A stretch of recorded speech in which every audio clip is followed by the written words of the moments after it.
Casey's Audio Vault. Scott Holiday from Rival Sons, January 26th, 2012. Hi, Casey. It's Scott. Hello, Scott. How are you? Fantastic, man. How you doing? Pretty good. Where are you right now? I believe I'm in Whitby. Whitby? Is that where I am? Oshawa. Okay. So are you enjoying Canada, the Canadian tour so far? I love Canada, yeah. I wish we could stay longer. Have there been times where you were rethinking of actually doing the Canadian tour in winter? Definitely immediately right when we decided to do it and as it approached. And the weather got a little funkier. We had to drop off Edmonton. There was some second thoughts. In Winnipeg, it looks like this weekend is going to be nicer than usual. We tend to be like minus 40 Celsius. That's what I hear, and all the Torontarians tell me they call it Winterpeg. Now we're just getting to know the band Rival Sons now, but you're a couple albums deep. You've toured the world. Do you know where your biggest following is? Where do they live? We do really well in the UK and through Europe, and apparently it's starting to get pretty lively out here. Yeah, it seems like you get with all the festivals you've done in the UK, you get a lot of press out there. Yeah, we've done well. We have a label based out there, and they do a lot of hard work out there, I guess, and those UK people, they need some dirty rock and roll. They like it. Now, with doing gigantic thousands of people in the festivals, and then suddenly you're doing bars in Canada, does it feel nice seeing the smaller venues? Absolutely. It's a blessing. They're all a blessing, that we're in a position right now to play for 20,000 people, 30,000 people, and then turn around and do a club for 300 people. It's really, really cool. Feels great. I like the small clubs personally. I like to feel us turning the crowd where you can see them in the back of the room going, "Who is this band? Oh, I like it. Wait a minute. Well, yes, I love it." That feels really good. You can feel people breathing in there, Are you headed back to the UK in March? Yeah, I guess we're going to do a little support tour for Blackstone Cherry, and then I think it's just a couple weeks, and then we'll head off to Europe and do a headlining thing for a few more weeks. You've been able to share the stage with some incredible bands like Judas Priest. I guess you did the open for the Big Four. What other bands have you played with? One of our favorites is definitely AC/DC. Did an Alice Cooper show. That was really cool. So yeah, we've been really fortunate. I'd say probably our one of our favorites. Priest was incredible, I'll say. But AC/DC is close to our hearts, that kind of rock and roll, and they were little tiny, and when I say tiny, I mean it. These are little dudes exploding with energy. Rival Sons, you tend to get compared to 70s bands. Led Zeppelin gets thrown out there. Do you welcome that type of comparison? Well, they're going to compare you to somebody, I guess, and we definitely adore our 60s and 70s rock and roll. I think it's fine. Every band wants to survive on their own merit, I think, but you're going to get compared to somebody. I do it to everything I listen to, and if they're going to compare us to some of the greatest rock and roll ever created, God bless them. If there was an era to be compared to, that would be the right one.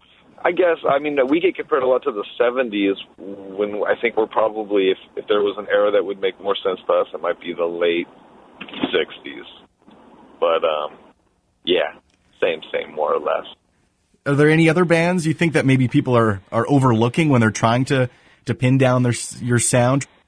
I don't know. There's bands that are just not as dropped by the common classic rock listener that we love, like the Animals or the Small Faces.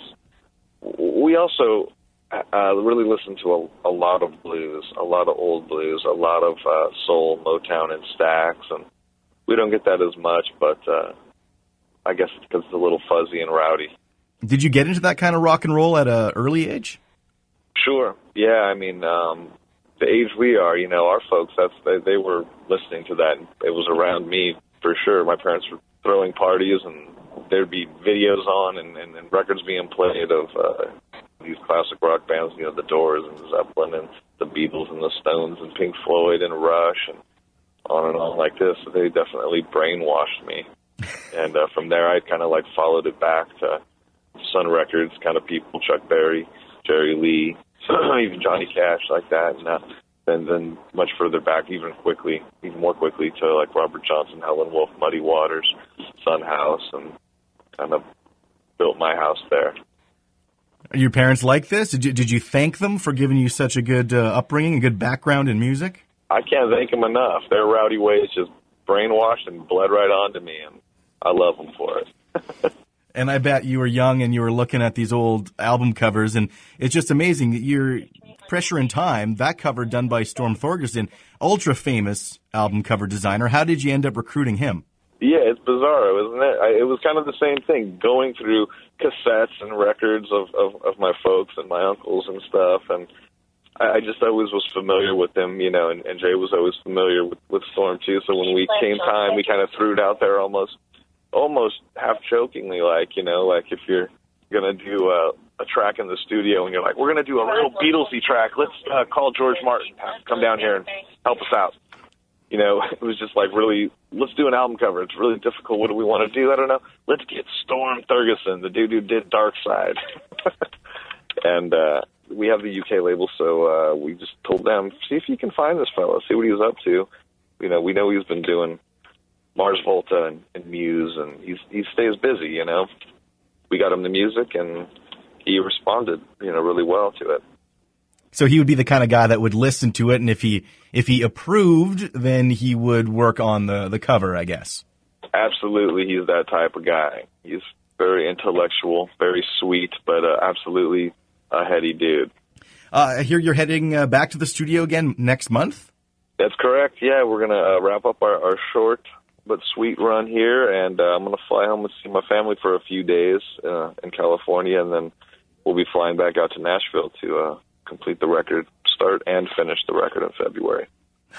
So you're going to bang it out in a few weeks like Pressure in Time. That's how we do it, man. It's got to stay dangerous. It's got to stay visceral and immediate. We don't want to cheat the audience. Live off the floor, analog equipment. Yeah, man, it's only rock and roll. Yeah, it is. It's analog. We use tape, a lot of old 50s radio equipment, and just the stuff that sounds the best. It's not really for any nostalgic factor or reason. It's just really fantastic sounding equipment, you know. So why Nashville? Which studio are you going to? It's just a private studio. The guy who made all three of our records, Before the Fire, our EP, and Pressure in Time, his name is Dave Cobb, and he was out in Silver Lake, right outside L.A. when we did those three records, and now he is in Nashville, so he has forced us to go to a very wonderful music town. I'm sure you'll have fun digging through all the old record stores and guitar shops. And Nashville's fantastic. Yeah, we're happy to make a record there. Well, Scott, thanks for talking to us a bit while you're on the road headed to Winnipeg. Power 97 presents Rival Sons at the Oak on Saturday night. Thanks so much. Thanks so much, man. See you soon, huh? All the interviews you want on iTunes and at Power97.com. Casey's Audio Vault. Casey Norman is Power 97's music director and can be heard every weekday from 2 till 6 in Winnipeg, Manitoba, Canada. Power 97 is Winnipeg's best rock.